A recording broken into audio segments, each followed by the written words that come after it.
नमस्कार, मैं आपके साथ कहकशा और आप देख रहे हैं टाइम्स एक्सप्रेस। एक तरफ तो बजट आने के बाद से हर तरफ बवाल मचा हुआ है। कई पार्टियां इससे नाराज हो गई हैं, कई जो राज्य हैं उन्हें अच्छा पैकेज नहीं दिया गया है।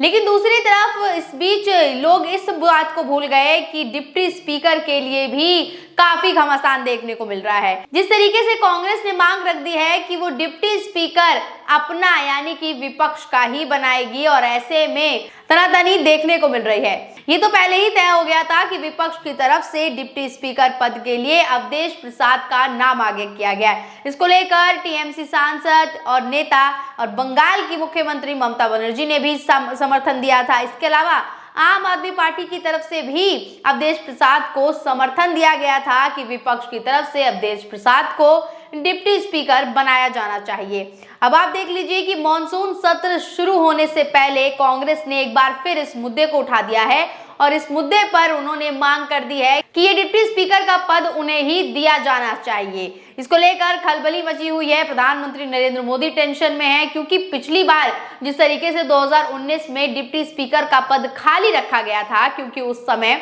विपक्ष ज्यादा मजबूत नहीं थी, विपक्ष के बाद अच्छा बहुमत नहीं था, ऐसे में ये पद खाली रखा गया था। लेकिन 2024 में विपक्ष बेहद मजबूत है। 252 सीट लेकर विपक्ष संसद में है और काफी बुलंदी के साथ अपनी आवाज भी उठा रहा है। ऐसे में ये परंपरा चलती आई है कि स्पीकर पद जहां सत्ताधारी पक्ष का होता है, वही डिप्टी स्पीकर पद विपक्ष का होता है। अब 2019 में तो विपक्ष ने इसके खिलाफ आवाज नहीं उठाई थी, लेकिन 2024 में जिस तरीके से उभर कर विपक्ष सामने आया है, ऐसे में वो इसके लिए भी नहीं कतरा रहा है और साफ तौर पर डिमांड रख दी गई है कि अब डिप्टी स्पीकर का पद उन्हें ही मिलना चाहिए और इसके लिए दलित समुदाय से आए हुए अवधेश प्रसाद को आगे किया गया। अवधेश प्रसाद ने अयोध्या में जीत हासिल की है, जो कि बड़ी उपलब्धि है उनके लिए। ऐसे में प्रधानमंत्री नरेंद्र मोदी फंसे हुए नजर आ रहे हैं क्योंकि दलित चेहरे को विपक्ष ने आगे किया है। अगर प्रधानमंत्री नरेंद्र मोदी ने, भारतीय जनता पार्टी ने इसका विरोध किया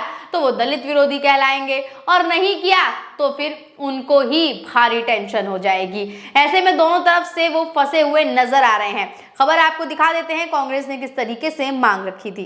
देख लीजिए, दैनिक भास्कर की खबर है कि मॉनसून सत्र से पहले सर्वदलीय बैठक, 44 पार्टियां शामिल हुई। कांग्रेस ने डिप्टी स्पीकर पद मांगा। नीट कांवड़ यात्रा का मुद्दा भी उठा। अब इस बैठक में, इस मीटिंग में देख लीजिए कांग्रेस ने पहले ही मांग कर दी है। ओम बिरला को स्पीकर बनाने के बाद ही विपक्ष ने, कांग्रेस ने यानी कि इंडिया गठबंधन ने डिप्टी स्पीकर के लिए अपनी मांग रखी थी। अब समय बीत गया, लेकिन अब जिस तरीके से मॉनसून सत्र शुरू होने वाला है और इस मॉनसून सत्र से पहले हुई बैठक में कांग्रेस ने एक बार फिर से अपना मुद्दा रख दिया है।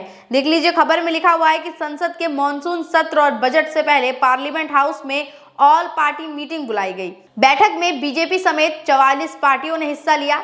बैठक की अध्यक्षता राजनाथ सिंह ने की। कई केंद्रीय मंत्री इसमें शामिल हुए।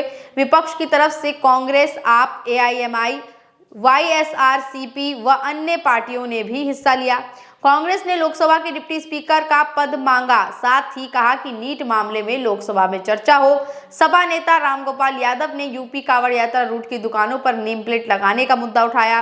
कांग्रेस नेता जयराम रमेश ने बताया कि बैठक में जेडीयू ने बिहार के लिए विशेष राज्य का दर्जा मांगा है और वाईएसआरसीपी ने आंध्र प्रदेश को भी विशेष दर्जा देने की मांग की है। तो आप देख लीजिए, इस बैठक में तमाम मुद्दों पर बात हुई और इस पर मेन फोकस रहा कांग्रेस का डिप्टी स्पीकर का पद मांगना। तो डिप्टी स्पीकर के पद के लिए जो है वो इंडिया गठबंधन के तमाम घटक दलों ने अपना समर्थन भी दे दिया है।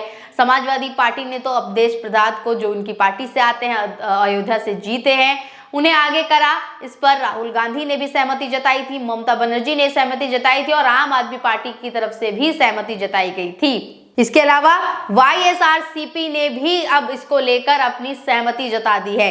देख लीजिए, द इकोनॉमिक्स टाइम की खबर है और इसमें छपा हुआ है कि YSRCP supports opposition block over deputy speaker demand. तो राज्यसभा के मेंबर हैं वी विजय साई रेड्डी, इन्होंने भी, इनकी पार्टी ने भी सहमति जता दी है। तो अब इंडिया गठबंधन की तरफ से अवधेश प्रसाद को लेकर पूरी तरीके से ताल ठोक दी गई है कि अवधेश प्रसाद ही इस बार डिप्टी स्पीकर बनेंगे। एक तरफ जहां ओम बिरला किसी को भी अपनी आवाज उठाने के लिए दबाते रहते हैं। अभी भी आपने देखा होगा किस तरीके से जब पेपर लीक का मामला सामने आया, पेपर लीक के लिए जब कहा गया, आवाज उठाई गई संसद में इसको लेकर, तो ओम बिरला किस तरीके से सहमे हुए नजर आए थे, क्योंकि उनकी बेटी यानी कि अंजलि बिरला का जिस तरीके से वो IAS बनी है, जिस तरीके से उनका पेपर रहा है, ऐसे में वो काफी घबराए हुए नजर आए कि भैया किसी भी पेपर लीक के मामले पर आप मुद्दा यहाँ ना उठाएं।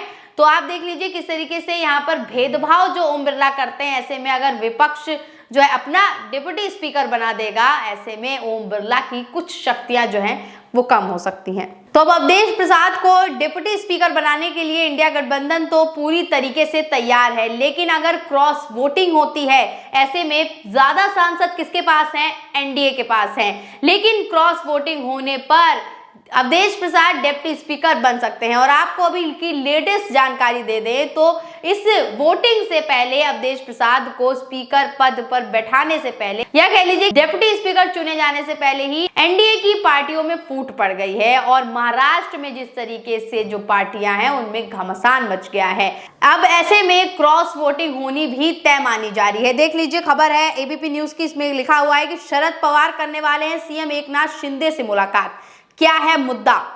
तो देख लीजिए, शरद पवार अब CM एकनाथ शिंदे से मुलाकात करने जा रहे हैं, जहां दोनों के बीच बनती नहीं है, दोनों का एक दूसरे से 36 का आंकड़ा है। ऐसे में ये पार्टियां क्या अब एक साथ होने जा रही हैं?